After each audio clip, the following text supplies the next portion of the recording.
Who you wrestle with determines what victory you might achieve.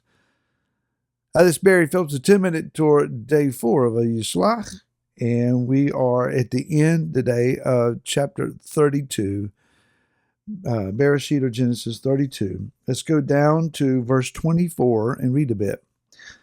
Yaakov was left alone, and a man wrestled with him until the breaking of day, and when he saw he did not overcome him, he touched the socket of his thigh or his hip. That is, the man touched the socket of Yaakov's hip. The socket of Yaakov's hip was dislocated as he wrestled with him. And the man said, "Let me go, for the day breaks." But he, Yaakov, said, "I'm not letting you go until you have blessed me." So he asked him, "What is your name?" And he said, "Yaakov." And he said, "Your name is no longer called Yaakov, but Israel, because you have striven with Elohim and with men and have overcome." Yaakov asked him, saying, "Please let me know your name." And he said, "Why do you ask about my name?" And he blessed him there. Yaakov called the name of the place Peniel, for I have seen Elohim face to face, and my life is preserved. There is a well-accepted understanding and interpretation of these verses due to that last verse where it says, "For I have seen Elohim face to face," that the one that Yaakov was wrestling with was none other than Yah himself, perhaps pre-incarnate Yeshua. And to support that point, this translation that I personally read, the Scriptures translation, 2009, in verse 24, Yaakov was left alone, and a man is capitalized, that is to indicate that it's more than just a human man. And then Elohim in verse 30 is, again, capitalized. I have a different take, and I have raised more than a couple of eyebrows over the years with my take on this. And again, I am not here to declare a doctrine for you. I am not here to demand that you adhere to my viewpoint. I am not saying if you disagree with me, you can't be right. I'm saying this is a different perspective. It's just a different vantage point. And the different vantage point might teach us a few things, just like perhaps the alternative and more popular belief might be able to teach us some things. When we look at the word Elohim, first of all, let's understand that Elohim means mighty one. It does not in Scripture always refer to the mighty one, the most high, as Yahweh Elohim. Yeshua even said, we're supposed to be Elohim, that is mighty ones. Not mighty ones in the context of the mighty one, but we're supposed to be mighty people. Elohim references those that have power and authority, especially in a spiritual sense. So Elohim here, though it is capitalized in my translation and perhaps in yours, doesn't necessarily mean that it's referencing the Elohim, the mighty one, Yahweh. But let's also go a little bit more basic than this, and let's remember that Yaakov and Esau are twins. And though one is hairy and one smooth skinned, one was more outdoors, one was more studious, and their lives have been contrasted quite a bit, they are both hardworking individuals. They are both strong. They are both physically capable of a lot of different things. But beyond the physical characteristics, though they are a different personality, obviously, there are some commonalities.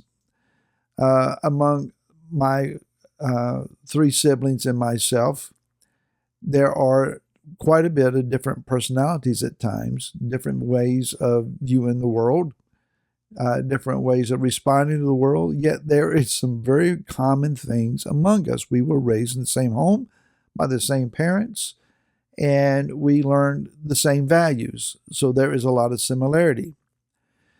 Part of Yaakov had to be brought into subjection. This entire process that he has gone through in his years with Lavan are not wasted years. He's not in limbo here. He is actually actively, by the hand of Yah, using someone as hard-edged and as controlling, manipulating as Lavan to actually shape Yaakov into the man that he needs to be.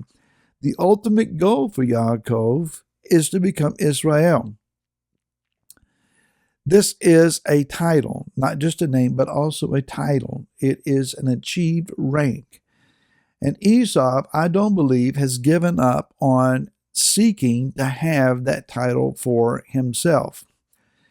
So, in learning to be brought under subjection and be refined and being polished to become who it is that we need to become, we must realize that you cannot be tolerant of your adversary's abuses and practices, or else you'll never defeat them. Wrestling with your enemy to try to overcome him, and I don't mean by physical assault, we understand that. You have to determine how they are wrong in their ways, abusive, how they are manipulating and controlling, and learn to overcome those things and not be abused by them. But at the same time, concerning yourself, you can't allow yourself to be entertained by your own demons and then command them to leave. If we are tolerant of those vices within our own Esau-style being within, we'll never overcome that. There has to be a ruthless heart against Esau, who seeks to find dominance, control, and dwelling within ourselves. So Esau, he complained that Yaakov had stolen his blessing. Yaakov contended, no, you sold it to me. So there is this ongoing debate. What is at stake again is the claim to the title Israel. My personal belief is, and again, this is not a doctrine, this is plausible thought and my perspective. You can enjoy it or loathe it. That I believe that who Yaakov was wrestling with was the spirit of Esau, the Elohim of Esau, the mighty one of Esau, that power that was behind him. It says that he was wrestling with the man. The Hebrew there is Ish. The same is used for Adam. He's a man. Whatever he was wrestling with manifested as a man. So he wasn't theoretically flinging his arms around against a spiritual entity with no form. Yah does not have form, not as we understand. Yah is spirit. So how is it that Yah could not be let go of? How is it that Yaakov could do to this entity, this being, as he did with Esau? He was holding his heel coming out of the womb. Here he is holding on to him again and saying, I'm not going to let you go until you acknowledge that I have the blessing. You must release the blessing and understand it is mine. And he blessed him. He gave him that. He said, your name is no longer Yaakov. I acknowledge that you are Israel. Yaakov says, now tell me your name. Well, I'm not going to do that. And he let him go. There's a lot of different controversies here, but the thing is, we have to wrestle down whatever it is that holds us back.